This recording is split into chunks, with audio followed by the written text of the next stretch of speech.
तुम ठीक हो ना? मैं ठीक हूँ, सब ठीक है। अच्छा, तो क्या हुआ था? पुलिस क्यों तुम्हें ले गई थी? गलतफहमी हो गई थी उनको। बस यूँ समझ लो कि पुलिस स्टेशन गया हूँ और वहां से फिर निकल आया। हालूक भी नहीं है इस मामले में। फिर कंप्लेंट किसने फाइल की थी? जो होना था वो हो गया। ये इतना अहम नहीं है, बिल्कुल अहम नहीं है। छोड़ो। अहम क्यों नहीं है तौकीर? क्यों हुई उन्हें गलतफहमी? उस हादसे के वक्त तुम हुलूक साहब के साथ थे क्या? हाँ, मैं था। बात यह है, मैंने बताया ना कि मैंने कुछ भी नहीं किया।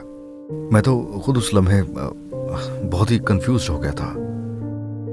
ये समझ नहीं आ रहा था कैसे बताना चाहिए। और ये ऐसी बात है कि यकीन करना भी बहुत मुश्किल होता तुम्हारे लिए। नवाल की इन्वेस्टिगेशन की तुमने? तुम ऐसा कैसे कर सकते हो तौकीर?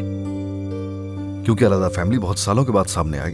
तुम्हारी जिंदगी, हमारी जिंदगी उसने बदल के रख दी। कुछ और बचा ही नहीं है। यह भी शक है कि शायद नवाल तुम्हारी बेटी नहीं है। तुम्हें यह सब मुझे बताना चाहिए था। मैं जो भी कर रहा हूं तुम्हें बचाने के लिए तुम्हें यह सब मुझे बताना चाहिए था तौकीर।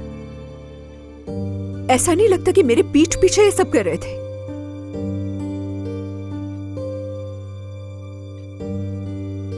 ठीक कह रही हो। I am sorry.